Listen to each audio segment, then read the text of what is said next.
Thanks so much, Doug, for meeting with us today. I really appreciate you taking the time. Oh, really? It's my pleasure. Thank you. Thank you. So you and I have worked together for a number of years now. We first met on the Affordable Housing Task Force. Right.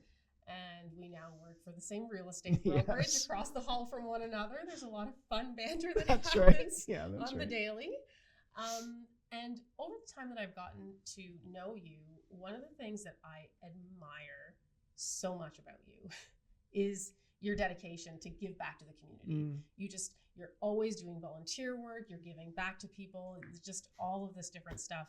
And to the point where you were actually a recipient of the Order of Collingwood award. Yeah. And I just want to take a moment for the viewers. I just want to read what that award is. So the Order of Collingwood is presented annually to people who volunteer in the community and therefore enrich the social well-being, natural or cultural environment, or recreational character of the town. That's huge. That's saying that you as an individual have impacted the entire community. And what I'm interested to know from you is tell me where this drive to give back and this passion comes from. Well, listen, first of all, it's incredibly humbling to be recognized with being named to the Order of Collingwood. I mean, it was unexpected, and you start out as a volunteer, I guess, just saying yes to things, and things that you're interested in, things that you're excited about, things that have meaning for you, and you just keep saying yes over and over because it's important. And you start to see the fruits of your labor, and you start to see things happening in the community. And so it encourages you to keep saying yes. It's not like I think anyone goes into these things knowing that they're going to have an impact on the community or anything like that. It's just you choose something that's of meaning to you, and you get involved. And that's really where it happened. And if you're asking how it all started, really, my father was a really serious community activist and volunteer in the community that I grew up down in Tillsonburg, Ontario. He was awarded the Citizen of the Year in 1999. And when I moved to Collingwood in 1986, I was in my early 20s, and the one thing that my father really encouraged me to do was get involved locally. And he said, get involved where things matter at the local level, be it politically, be it volunteering, be it community service groups, and you can have an impact. And I just started to do that. I got involved with the Municipal Parks, Recreation and Culture Committee and helped establish the Trails Network here in Collingwood. I got involved with what was then the Collingwood Information Center, now the Collingwood 211-411 organization. Then the task force, of course, most recently. But for decades, I've been involved with the Collingwood, what was the Dragon Boat and Canoe Club, and now the Collingwood Paddling Club, where we introduce people to recreational and competitive paddling throughout the community. And we run a day camp program and dragon boating and a lot of other things down at the harbor. Oh my gosh, so you do so. What's your favorite part? What's your favorite part about all of this? Favorite part? Gee, that's a good question. I don't know if I've ever really thought about that. I think it's just the involvement. It's energy. It's energizing. I thrive on movement. I thrive on energy, and being involved with these groups that are so dedicated to making changes and making things happen gives me a sense of purpose. Gives me a sense of accomplishment. I guess it's just energy. It's movement. That's so wonderful, amazing. So, you are the former chair until about last month. Of Collingwood's Affordable Housing Task Force. And one of the incredible things that was created by this group was what's now known as the Rapid Accessory Dwelling Unit program. Right. Can you expand a bit for our viewers so that they really understand the nuts and bolts of what this is? Sure.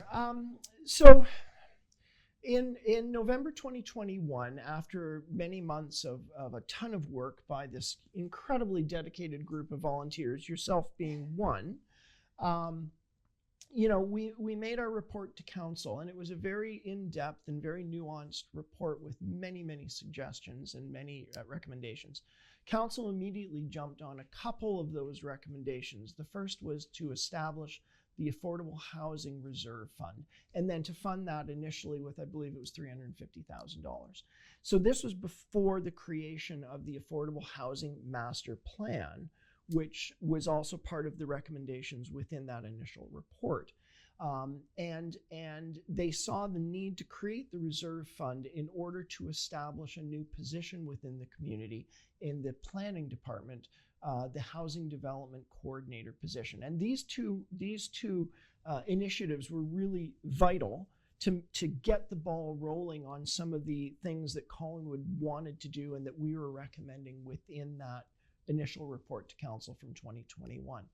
So once the our initial hire in the planning department of a woman named Jen Ray, who is our first housing development coordinator, Jen, with incredible energy and enthusiasm and professionalism, undertook the job of developing this Rapid Accessory Dwelling Unit program. And that all came about, again, I think you were integral to the creation of that, Kelly, because you were the one who really informed our task force of the issues that the average homeowner faced when trying to develop a legal accessory unit in their home, the kind of roadblocks that existed and the kind of challenges that existed. And I remember looking at what was then considered to be a layman's guide that was created by the municipality around how to develop an ADU in Collingwood. And I've got 20 plus years of working through negotiations and writing contracts and helping clients figure out zoning and things like that. And I read through the layman's guide and was befuddled by it. It was shocking how complex it was. So I think that as a result of all of that, we saw the need to try to create a simplified process by which a homeowner can establish a legal accessory dwelling unit on their property. And again, just to go into a little bit more background, I think it's clear that when you're talking about affordable housing, and it's really important to make the distinction between affordable housing and what some people refer to as attainable housing. There is a very distinct definition of affordability. Anything beyond 30% of your gross household family, if you're paying more than that, it's technically not affordable. The whole concept of attainable housing is a little nefarious. We're not quite sure what that means. So we really like to stick to the concept of affordable housing as opposed to attainable housing, because it's a clearly defined concept and we can all work towards the same goal. But having said that, one of the ways to ensure affordability within a community, and the very most effective, cost-effective and efficient way of doing that is by ensuring that you're retaining the current existing stock of affordable housing. And that is by far the simplest and the most cost-effective way. So you take a look at what exists in your community from the residential rental stock, what's currently affordable, and you make sure that you put mechanisms in place through things like municipal rental replacement bylaws, through ways to incentivize property owners who have that kind of an affordable unit to retain them, as opposed to something like buying a property that's currently a rooming house and its best value is being seen as conversion into a boutique hotel.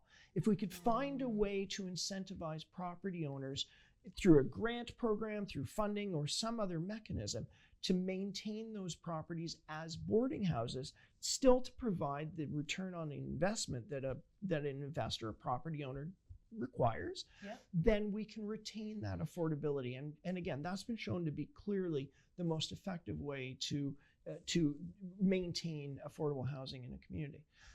So that being said, the second most effective way to improve affordability within a community has been recognized as the creation of accessory dwelling units. Taking existing properties and willing homeowners or property owners who are willing to develop that residential component aside from simply a single family dwelling.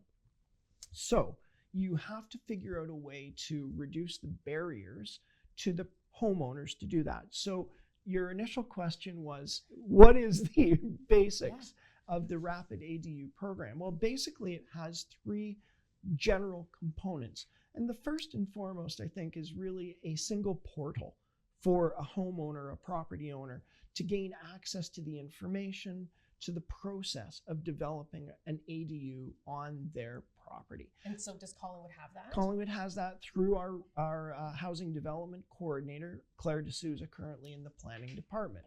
So yeah, So is there a website that people can go to? There is. Okay. And again, it's part of the Collingwood Engage page and the Collingwood Rapid Housing website within the municipal website. And I'll refer to that in a moment as well, because so that portal is the first element of the Rapid ADU program. It's a way for that property owner to come in and speak to somebody who will actually talk to them about the process and the means of establishing an ADU on their property without getting too far into the weeds of the complexities and not being simply handed this guide and being told, here's what you need to do, and being totally overwhelmed by it. Yes. So there's an individual who's there to help guide you through the very complex process, but to do so in a manner that's a little more user-friendly, let's say. Mm-hmm. So that's the portal aspect. Then there's the actual granting aspect. So this is the second component of the Rapid ADU program. And there's three basic grant opportunities or funding opportunities. The first is a grant of around $5,000 plus dollars. And that is to help offset costs of things like development charges, building permits, the kinds of administrative costs that a homeowner has to go through to develop an ADU. So that's specific to the town of Collingwood. Specific to the town of Okay. Collingwood, right. And the barrier to entry for that is pretty low. What you have to do is you have to be willing to make a commitment to rent that ADU for a period of 5 years. Okay. On the long-term rental market. So that's something that's administered through the Residential Tenancies Act. So that's not short-term accommodation. That's not seasonal accommodation. You're willing to rent that to someone for a 1-year lease or a 2-year lease. As long as you're willing to make that 5-year commitment, you have access to that $5,000 plus dollars. Okay. At that point, then you can then consider a grant through the County of Simcoe that's in the amount of $30,000. And that's to cover general building expenses, the cost of actually creating the ADU on your property. That barrier or that requirement of commitment's a little bit more. So what a homeowner, a property owner needs to do is then commit to retaining that property or that ADU for a 15-year period at an affordable rate. And those rates are established by the county based upon Statistics Canada numbers and what income rates are in a community and things like that. And if you're willing to do that, then you can have access to that $30,000 grant. At which point, if you're approved for that grant, the municipality then will stack a further $5,000 onto that. So now you're talking about, if you stack the three grants together, you're looking at over $40,000 in grants and funding that's available to a property owner to create a legal ADU on their property. And that's massive. So like, I know if we're doing a basement unit, $40,000 could potentially be up to half the cost of building that. Right. And again, all of these are to try to remove the kinds of barriers that property owners have traditionally faced to the creation of the ADUs. The proof is in the numbers, in that in 2023, we had, if I'm not mistaken, about twice the number of ADUs approved in Collingwood as in 2021. And that correlates directly with the number of people who have been approved for these grants through the Rapid ADU program. So there is uptake on it. People are coming in, they are applying for it, they are... Yeah, unquestionably. The numbers are still not huge, but the numbers are there to demonstrate that it's effective and that people are getting involved with it. So that's the grants program. And then the third component of the Rapid ADU program are pre-approved plans. And this is something that I think we're really proud of, because if I'm not mistaken, we're the first municipality in the province to do this, to create a pre-approved plan. So you can go to that website, the Collingwood Rapid ADU website, and you can see a list of a number of pre-approved plans for a 400 square foot and 800 square foot detached dwelling that is already set up and ready to go, that if your property meets the appropriate setback requirements, things like that, the approvals are in place for one of those projects already established. There aren't a lot of them on there right now, but I know that our housing development coordinator is working all the time to bring in more developers with more plans and have those go through that pre-approval process, so that it's kind of like a pick and play kind of a process for that homeowner or property owner to create the ADU on their property. It's really pretty cool. That's incredible. So if I'm a property owner, I can go directly to the municipality. I will be connected with an individual who will help me identify whether or not my property is suitable for an accessory unit, whether it's attached or detached. That individual will guide me towards the resources that are accessible for grant funding. And then once that's done, they can hand me pre-approved drawings that I can select from. And I pick that one, fill out my forms, submit my permit application, and boom, there you go. There's a permit. And all of this to try to increase the speed by which these things can get actually moving, and the simplicity that a property owner can benefit from.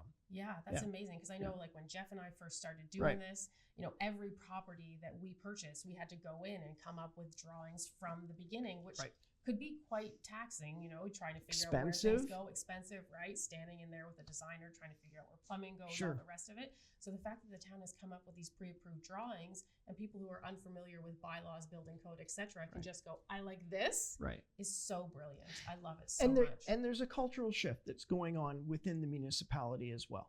I think that in previous times, you know, certain departments within the municipality would I'm not going to say create barriers, but wouldn't necessarily be entirely open to the idea of an individual coming in and requesting assistance for this, because you're dealing with lay people, you're dealing with people who aren't in the development community, and it's that you have to do hand holding. As a realtor, it's kind of like first-time home buyers, right? You have to work so much with a first-time home buyer. It's incredibly rewarding, but you have to work with them and talk them through every phase of the process. It's like that with somebody coming in who without a development background, who wants to develop an ADU on their program. You have to hold their hand. And I think in years past that municipalities would potentially say, listen, you know, they'd push these people off to a certain extent, because it was so much harder to work with these, as opposed to the people who knew what they were doing. They were coming from a planning or a development background, and they were submitting an application for a large subdivision or something like that. And it was easier, although more time extensive, but it was almost easier to deal with those kinds of applications than to deal with mom and pop who want to establish a 2-bedroom apartment in their basement. So that's amazing. So instead of taking a top-down approach where you're going, here's all the data, go figure it out, Collingwood is actually taking the approach of going bottom up and saying, let me take your hand and show you. Exactly. So amazing. Yeah. I love it. So it makes so much more sense to be able to encourage people to do that when they know that they've got a friendly face and they've got somebody who can provide them that information and that guidance, and not just stonewall them the moment they walk in. Yeah, that's so amazing. Right. That's so good. So you've already talked about the grant funding. Tell us what your goals are. What would you love to see? Tell me your big audacious dream that you'd love to see in terms of the development of housing, affordable housing in Collingwood. Gosh, the moonshot? Yeah, the moonshot. I don't know.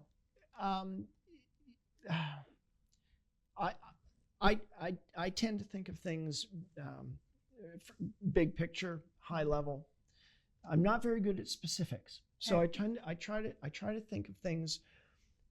If you're asking me for my personal big moonshot, and I know this is a phrase that's kind of often used and maybe too often used, is a paradigm shift.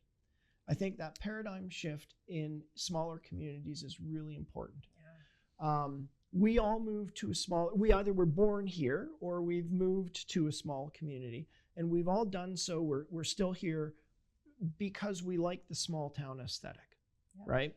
We like the sense of community. We like the sense of having a smaller group of people that we like the idea of walking down here Ontario Street and going into a grocery store and meeting people that you know and carrying on conversations. Having these connections with people. I think that's what drives people who live in small communities. And I think one of the issues that we have to come to grips with over time, and what I'd like to see when you're asking about my goal, is I'd like to shift the conversation somehow and shift the perception that so many smaller community people have around how they see their community. Mm-hmm. What I'm sure you've heard, and I certainly hear all the time, are people who say, our small town, our small community is looking more and more like the big city and is looking more and more like Toronto all the time. Yeah. And whenever I hear that, I try to say, I tell people that's a good thing. Yeah. I think we need to look more and more like a more urbanized environment. We need to embrace density. We need to embrace height for our buildings. We need to stop restricting height. We need to embrace the flexibility of a property owner to have those 3 residential dwelling units on their single family home property, zoned properly, and possibly 4. Yes. We need to encourage that shift in thinking around what it means to be a small community. And I guess it's through good planning. It's through the work that we're doing on the task force and the work that council is doing and their very progressive approach to things. We can choose how or what parts of the city we want Collingwood to start looking like. Right? There have been clear examples of affordable housing. You know, everybody thinks of Toronto Regent Park. Clearly a failed experiment. But now you look at Regent Park, now that they're shifting it strictly from a subsidized rent-geared income housing development into a mixed-use development, where now you're having some market rent housing along with mixed-use commercial industrial, as well as some retail and operations. And suddenly you're creating not just a ghetto, you're creating a community. And if you look at some of the urban communities that exist within the bigger cities like Montreal and like Toronto and like Vancouver and Calgary, you see these incredible places to live. Yep. And that's the paradigm shift that I think we need to embrace around how we see a community. Are we just a community of single family residences on great big lots with white picket fences and a driveway and a 2-car garage? Or do we see ourselves as a community based on families living close to downtown, being able to walk to places and accepting a little bit more density, accepting a little bit more height in order to really enhance the community that we live in? Accepting the change. Accepting the change. Yeah. Thanks so much, Doug, for your time today. I really appreciate your insights. I thank you so much for all of the work that you do within the community. You're such an inspiration to so many of us. And thank you so much for being here today. Oh, again, my pleasure. And thank you for doing this. This is a really important topic. It's very timely, and I'm glad that we can work on this together.